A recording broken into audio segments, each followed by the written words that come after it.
ये कहानी है तीन बहुएं कालिंदी, अक्षरा, लावण्या और उनकी दो सास सरोज और इंदुमती की।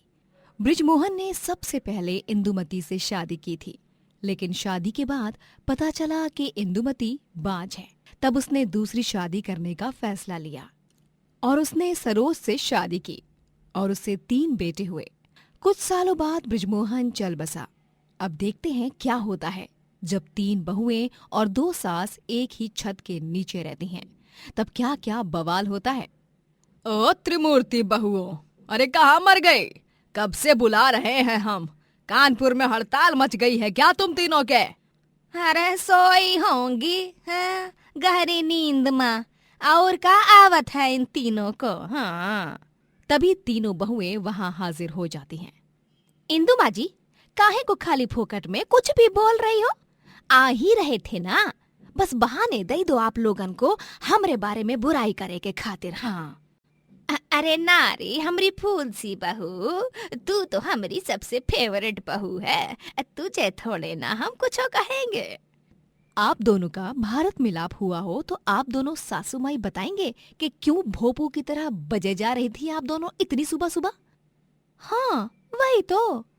वो क्या है कि हमारे ना सर में बहुत दर्द हो रहा है, सारी नसें फटी जा रही हैं। इसीलिए हम चाहते हैं कि कालिंदी बहू तुम ना वो तेल की शीशी उठाओ और हमरे सिर की मालिश करो। और अक्षरा बहू तुम ना हमारे लिए गाजर का हलवा बनाओ, बहुत मन हो रहा है खाने का।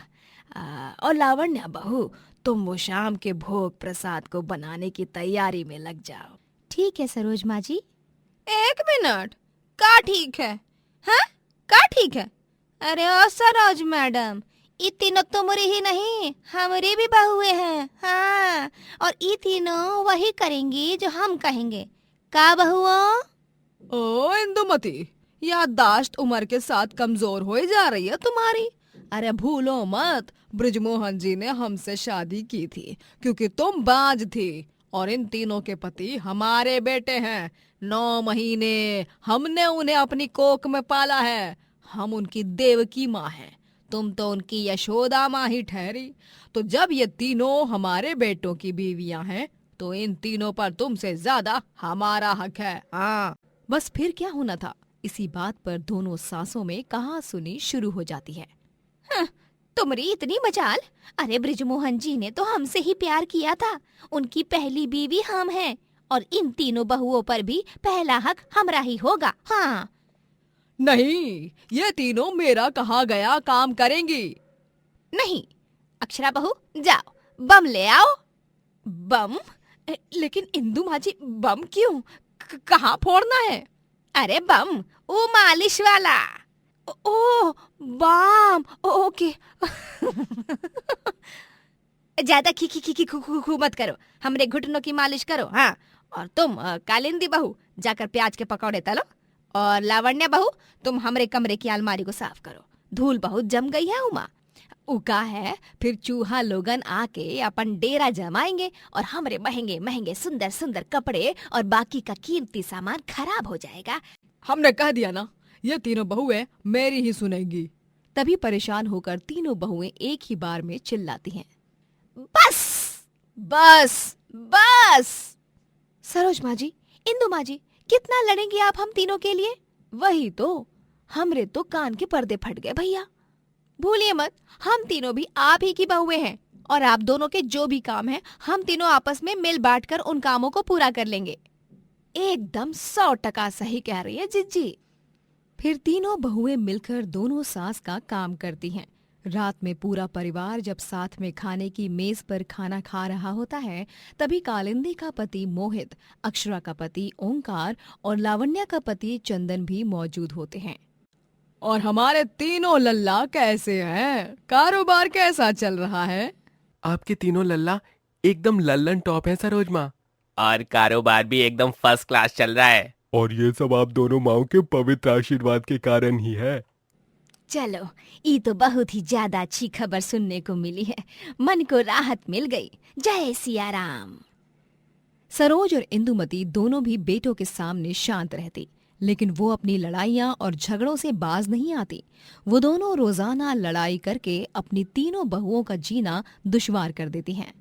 हमने कह दिया तो कह दिया, आज खाने में बैंगन का भरता ही बनेगा और तुम तीनों को हमारी बात ही माननी होगी आज।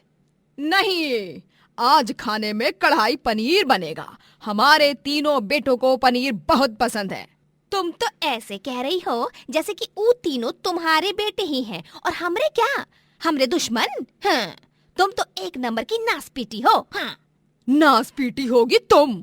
बहुओं, जाओ, हमने फ्रिज में पनीर काट के रख दिया है। जाकर बढ़िया सा कढ़ाई पनीर बनाओ और अपने पतियों का दिल जीत लो। और हाँ, मक्खन डालते वक्त कोई आनाकानी मत करना। मेरे तीनों लड्डू गोपाल को मक्खन बहुत पसंद है। लेकिन हमारी बात तो सुनो इंदु माँ जी, अब बहस का है।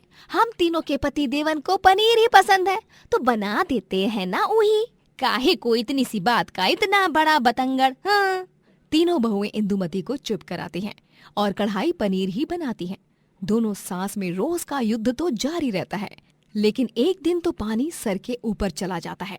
मोहल्ले की विमला काकी के बेटे गिरीश की शादी होती है और उसमें जाने के लिए दोनों सास सुंदर से तैयार हो जाती हैं। वो दोनों तीनों बहुओं के पीछे हाथ धोकर पड़ जाती हैं और कहती हैं, अक्षरा बहू, लावण्या बहू, कालिंदी बहू, तुम तीनों मुझे तैयार कर दोगी? वो दिवाली के दिन जैसे तुम तीनों सजी थी, क्या मेकअप लगाया था। आहा, वैसे ही कर दो ना मेरा भी मेकअप। और हाँ अक्षरा बहू, तुम ना मेरे बालों को भी वो क्या कहते हैं, हाँ, बालों को स्टाइल कर देना। एकदम पुराने जमाने की हीरोइन सामान लगने चाहिए हम। हा, सबकी नजर सिर्फ हम पर ही छाई होनी चाहिए। इतने में इंदुमती वहां आ जाती है और वो चिल्लाती है, एक मिनट, ये तीनों तुम्हारा नहीं हमारा मेकअप करेंगी। हाँ, बहुत हुआ तुम्हारा सरोज, ये तीनों हमारे बहुए हैं, हमारा कहना ही मानेंगी। बहुओं, तुम तीनों से हम कह रहे हैं ना, आज तुम तीनों ना नुकुर नहीं कर सकती। हाँ, तुम तीनों को हमारा मेकअप करना ही होगा, वो भी हर हाल माँ। लेकिन इंदु माँ जी। लेकिन वेकिन गया तेल लेने, हमका नहीं पता। जब देखो तब आ जाती हो हमारी बहुओं के और हमारे बीच में। हैं? तुम्हें कितनी बार बताए कि इन तीनों पर सबसे ज्यादा हमारा हक है। नहीं, तुम जाओ पार्लर में, ये तीनों बहुएं तो हमारा ही मेकअप करेंगे आज। जाओ। नहीं, तुम जाओ, हम काहे जाएं? और फिर से इंदुमती और सरोज में बहस छिड़ जाती है और तीनों बहुएं इतनी परेशान हो जाती हैं कि उनका गुस्सा 7वें आसमान पर पहुंच जाता है और वो तीनों अपना बोरिया बिस्तरा बांधती हैं और घर छोड़कर जाने के लिए बाहर निकलती हैं। बस, बहुत ड्रामा देख लिया आप लोगों का, अब और ना ही सहन हो सकता है। हाँ, इसीलिए हम तीनों घर छोड़ के जा रहे हैं। अपने पतियों से जुदाई मंजूर है, लेकिन आप दोनों जैसी सास के साथ रहना, वो भी एक छत के नीचे, कतई मंजूर नहीं। हाँ, चलो निकलते हैं। तीनों बहुएं घर छोड़कर निकल ही रही होती हैं कि उतने में सरोज और इंदुमती उन्हें रोक लेती है। रुक जाओ बहुओं, रुक जाओ, हमें माफ कर दो। हम दोनों आपस में नहीं लड़ेंगे आइंदा से। हाँ बहुरियों, हमका माफ कर दो, हम फिर कब्बो नहीं करेंगे ऐसा। सरोज और हम सौतन नहीं, सहेली की तरह रहेंगे, राम जी की सौगंध। हाँ। दोनों सास की बिनती को सुनकर तीनों बहुएं मान जाती हैं और फिर से घर में रुक जाती हैं और आगे से सरोज और इंदुमती झगड़े करना बिल्कुल ही बंद कर देती हैं और सब खुशी खुशी साथ रहते हैं। जसमीत आगरा की रहने वाली लड़की है जो कि बहुत ही स्वादिष्ट पेठे बनाती है। आसपास के लोग भी जसमीत के बनाए पेठे के बारे में बहुत तारीफ करते हैं। पढ़ाई लिखाई में जसमीत का कुछ खास शौक नहीं होता है। जसमीत अपनी माँ उमा देवी और पिता विजय के साथ रहती है। एक दिन जसमीत के घर उसकी दूर की बुआ सरोज आती है, तो जसमीत सबके लिए पेठा बनाती है और सरोज को खाने के लिए देती है। बुआ जी, आपने बताया नहीं कि पेठा कैसा है? बड़े मन से बनाया है मैंने। बेटा, ये भी कोई बताने की चीज है क्या? बहुत स्वाद बना है पेठा, खाकर तो मजा आ गया। मुझे नहीं पता था कि हमारी सरोज इतने बढ़िया पेठे बनाना भी जानती है। खाकर तो मजा ही आ गया। देखा माँ, पिताजी, मैंने आपको बोला था ना कि मैं बहुत अच्छे पेठे बनाती हूँ, लेकिन आप हो कि मेरे ही बारे में नहीं मानते। ये बात सच है। पता नहीं क्यों खामखाई मुझे पढ़ा लिखा रहे हो। अरे मैं तो कहती हूँ कि मेरी पढ़ाई लिखाई छोड़ो और मेरे लिए एक दुकान खुलवा दो। सच बहुत अच्छी चलने वाली है फिर तो हमारी दुकान, क्योंकि अब तक जिसने भी मेरे हाथ के पेठे खाए ना, बिना तारीफ किए रहा नहीं है। हम लोग तुझे इतनी मेहनत से पढ़ा रहे हैं, पैसे लगा रहे हैं, तुझे वो सब नहीं दिखाई देता है क्या? दिखा भी क्या पेठा? अरे इन सब में कुछ नहीं रखा है। पढ़ लिख कर खूब नाम कमा, हमें उसमें ही खुशी मिलेगी। तेरे पिताजी बिल्कुल सही कह रहे हैं। अरे दुकान हर रोज खुल जाती है और बंद हो जाती है, लेकिन अगर तू पढ़ लिख जाएगी अच्छे से तो तेरे अंदर का ज्ञान तो कहीं नहीं जाएगा ना। अरे मना क्यों कर रहे हो? जब बच्ची का इतना मन है, इतने स्वाद पेठे बनाती है, तो दुकान खोलने में बुराई ही क्या है? ये तो अच्छी बात है ना कि बच्ची अपना कुछ करना चाहती है, अब उसे करने देना चाहिए ना। हाँ, जसमीत के लिए अभी उसके माँ बाप हैं। अरे अभी इसकी कमाने की उम्र थोड़ी है, इसे तो बस अभी अपनी पढ़ाई पर ध्यान देना चाहिए। उमा और विजय दोनों को ही बिल्कुल भी पसंद नहीं होता है जसमीत का ये सब करना। ऐसे ही एक शाम जसमीत रसोई की तरफ जा रही होती है, तभी उमा उसे टोकते हुए बोलती है, अरे ओ जसमीत, तुझे कितनी बार मना किया है ना, हाँ रसोई में मत जाया कर। तुझे जो कुछ भी चाहिए होता है ना, या किसी भी चीज की जरूरत हो तो मुझे बोला कर। अब जा अपने कमरे में और पढ़ाई कर। कुछ खाने का मन हो तो मुझे बता दियो। जसमीत के माँ बाप उसे रसोई में भी जाने नहीं देते हैं।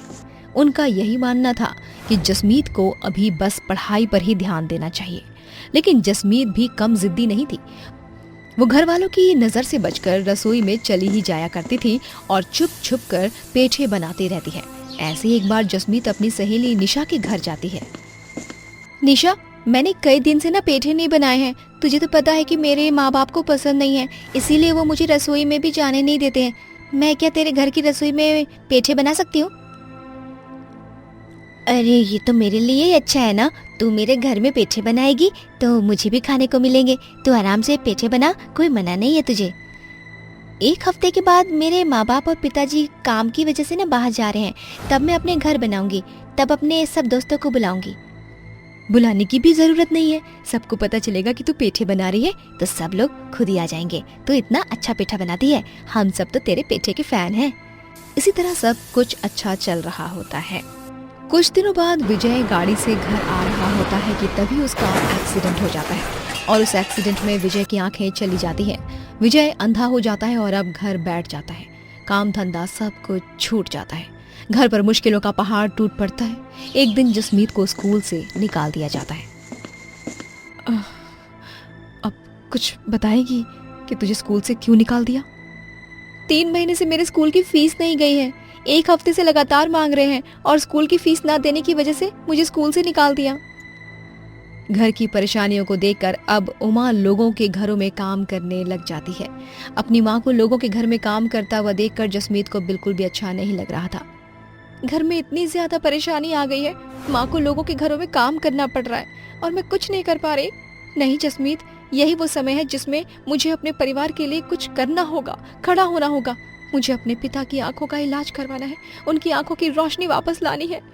जसमीत अब अपने परिवार वालों से छुपकर हर शाम ताजमहल के पास पेठा बेचने लगती है। जसमीत हर तरह का पेठा बेचती है। लोगों को जसमीत का पेठा काफी पसंद भी आने लग रहा था। लोग अब जसमीत से भी पेठा खरीदने लग जाते हैं। एक दिन जसमीत को बहुत बड़ा ऑर्डर मिलता है। इतना बड़ा ऑर्डर! मेरी मेहनत रंग ला रही है। लोगों को सच में मेरे बनाए पेठे बहुत पसंद आ रहे हैं, तभी मुझे इतना बड़ा ऑर्डर मिला है। मैं अब और भी ज्यादा मेहनत करूंगी, बहुत मेहनत करूंगी। जसमीत अब इसी तरह बहुत मेहनत करती है और धीरे धीरे पैसे भी जोड़ने लगती है। एक बार उमा जसमीत को पेठा बेचते हुए देख लेती है। घर आते ही उमा जसमीत से सवाल करने लगती है। अरे ये क्या है जसमीत, तू पेठे बेचने लग गई? मैंने और तेरे पिताजी ने तुझे कितना मना किया था, लेकिन तूने हमारी बात का कोई मान नहीं रखा। माँ, मुझे आपकी और पिताजी की बहुत इज्जत है, बहुत चिंता है, लेकिन इस वक्त हमारे लिए पैसे इकट्ठा करना बहुत जरूरी है और मैं पैसे ही जमा कर रही हूँ ताकि मैं पापा की आंखों का इलाज करवा पाऊँ। जसमीत की बातें सुनकर उमा भी कुछ नहीं बोल पाती है और अब वो भी जसमीत के साथ लग जाती है। अब दोनों माँ बेटी मिलकर पेठा बनाते हैं और बेचते हैं। पैसे जमा हो जाने के बाद जसमीत अपने पिता की आंखों का इलाज करवाती है और विजय की आंखों की रोशनी वापस आ जाती है। जसमीत बेटा, आज मुझे तेरे ऊपर बहुत गर्व है। तूने इतने बुरे हालात में घर को संभाला, अपने पिता की आंखों का इलाज करवाया। आज मैं इस दुनिया को वापस अपनी आंखों से देख पा रहा हूँ, वो बस तेरी वजह से। आज मुझे अपनी बेटी पर बहुत गर्व महसूस हो रहा है। हाँ जसमीत, सच में आज तूने हम दोनों का सर गर्व से ऊंचा कर दिया। हमने तुझे हमेशा रोका है, टोका है, मना किया है कि तुझे पेठे नहीं बनाने हैं, लेकिन आज अगर हमारे घर में खुशियाँ वापस आई हैं तो वो बस तेरी वजह से ही हुआ है। अपने पिता की आंखों का इलाज करवाने के बाद जसमीत अपनी पढ़ाई पूरी करने लग जाती है और वो साथ में अपनी बड़ी सी पेठे की दुकान खोल लेती है। दुकान का नाम आगरा स्पेशल पेठा स्टोर रखती है और उस दुकान से खूब तरक्की भी करती है। अब देश विदेश हर जगह जसमीत के पेठे अपना जादू बिखेर देती है। अंत में 16 साल की कम उम्र में ही जसमीत ने अपना काफी नाम बना लिया था। फतेहपुर कहकर एक गांव में चंदू नामक एक बहुत ही गरीब आदमी रहता था। उसका इस दुनिया में कोई नहीं था सिवाय उसकी साइकिल पिंकी के। वो अपना पेट पालने की खातिर समोसे तलता और पिंकी को लेकर गली गली फेरी मारकर उन समोसों को बेचता और पैसे कमाता। गर्मा गर्म समोसे लीजिए, खस्तेदार चटपटे और मजेदार समोसे, इतने कुरकुरे कि बस मन मचल जाए। आइए आइए समोसे लीजिए, चंदू के समोसे, आइए आइए आइए। ओ चंदू बिठवा, तनिक 2 समोसे खिलाओ तो, और हाँ चटनी भर के डालना, कौनू कंजूसी न करना। हाँ बताई दे रहे हैं पहले ही। ना ना चाचा, ये चंदू के समोसे हैं। मैं धंधे में कभी भी फायदा नहीं, ईमानदारी देखता हूँ, और मेरे ग्राहकों का पेट भरे और उन्हें इन मसालेदार समोसों को खाकर एक नमकीन सी डकार आ जाए, वहीं पे मैं समझ जाता हूँ कि भाई मेरे समोसे अच्छे बने हैं। क्या समोसे बनाए हैं बॉस, लाजवाब, माइंड ब्लोइंग। ऐसे समोसे तो हमने वो 5 सितारा होटल में भी नहीं खाया। अरे वहाँ 200 रुपए में इतना घटिया समोसा मिला और यहाँ 10 रुपए में इतना स्वादिष्ट और अच्छा समोसा। ओह हाय हाय, ओए होए होए होए, मजे आ गए जिंदगी के। और 2 दे दो चंदू भाई। हाँ क्यों नहीं भाई, क्यों नहीं। चंदू के समोसों की अच्छी मात्रा में बिक्री होती क्योंकि उसके समोसों में वैसा मजेदार स्वाद भी होता जो लोगों को पसंद आता और आकर्षित करता।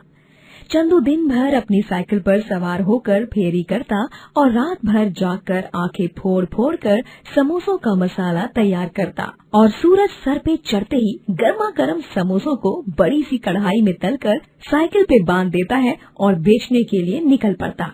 एक रोज गांव में मेला होता है और तभी ओए पिंकी, तुझे पता है आज गांव में मेला है, मेला।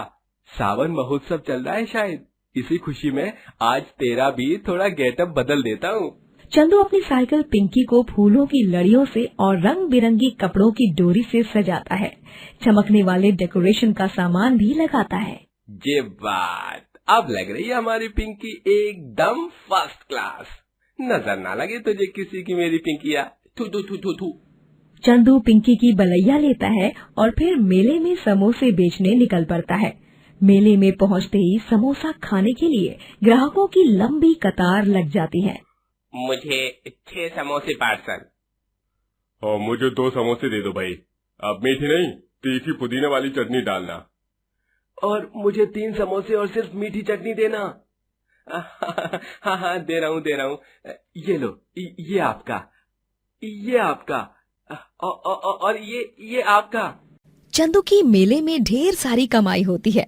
धीरे धीरे दिन ब दिन गांव में चंदू अपने समोसों के लिए बहुत मशहूर होने लगता है।